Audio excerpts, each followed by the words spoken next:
Hey, TacBishop here. Just got a comment on one of my videos from St. Mike's Crew. I thought I'd just answer it in a video instead of just replying with a comment back, because I am away from the house right now. It'll be a while before I get home.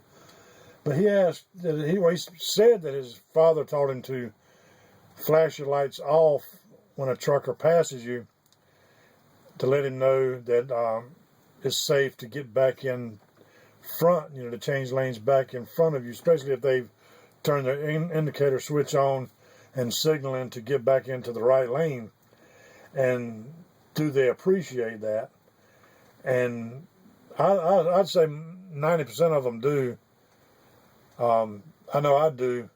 It kind of lets me know, because there's a lot of aggressive drivers out there. Some of them,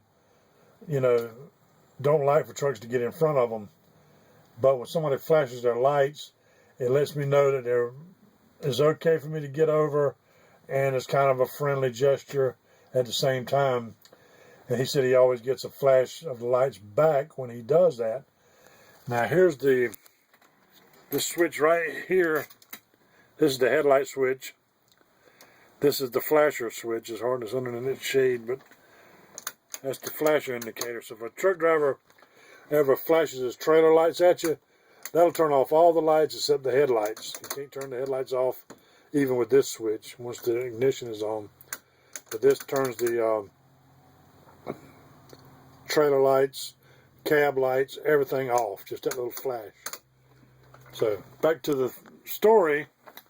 But if you can see that truck back there, that red truck, I purposely parked here just for sake of the video. I'm just about far enough past that truck to pull back over, but not quite. Now this is what I'm doing when I've passed, or I'm passing, getting ready to get back over. I'm looking back to see if it's safe to get over. Now if he dims his lights, that's perfect. I know that I can get over. But a lot of time, people nowadays, they want to flash their high beams, and when you're looking back in the darkness, and all of a sudden, pow, there's a bright light, and it's off and back on, it kind of screws up your vision there, and it'll almost give you a headache, because you're looking right directly into his headlights. And a lot of people think they can run headlights around a trucker, and it doesn't bother him because he's up in the air. But it does bother him, because most of the time a trucker is really tired. Their eyes are already tired, and any bright light makes it hurt, so. But like I said, this is the view. This is what I'm looking at, is that truck, and the red truck in the mirror. And if he dims his light right here, even though it's close, I know it's okay to pull over. And I think the reason they started doing this, especially the truck drivers, at one time, a truck driver, if you passed him, he would get on the CB and say, "All right, driver, come on over." Well, that's fine, but sometimes if you're on the highway like 95, 40, 85, whatever it is, wherever you are, your main highway, there's 100 trucks within 5 miles of you, and that truck driver could be talking to another truck. So if you're looking back and you hear somebody on the radio like, "Okay, driver, come on over," he might not be talking to you. He might be somebody a mile up the road. So I think that's why they started doing the light flashes, because I've never trusted that when they say "come on over." You can't trust that, because a lot of these drivers too. I don't have a radio in this truck because I gave away the one I had because I started driving local, and I wanted to get another one, but I'm not going to buy a Cobra like they sell on the truck stops. You can go to some of these bigger truck stops if you want a real good CB radio, and it's really not considered a CB. I think it's considered a 10 millimeter, and it is illegal, but if it's in a mobile, they're not going to know, because a lot of truck drivers use them. If you ever hear a truck driver, if you're on the radio, and you hear him, it sounds like the Wizard of Oz, this big echoing, booming voice. He's talking on a Galaxy. And you buy a Galaxy, you can get online somewhere, and they'll tell you you can get one tuned perfectly to a antenna. Got to have 18-foot of coax, but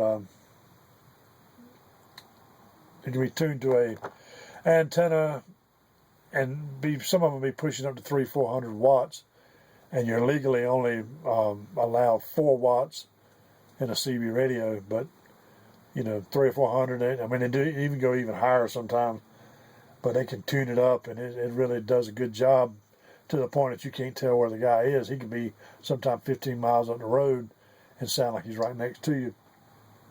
But anyway, those radios about $700, and I'm not sure if I even want to invest that much money in a radio that I don't really need, because you know it would be just chit chat back and forth with a driver, a local driver. But if you get a Cobra 25, you're gonna do a lot of work to it.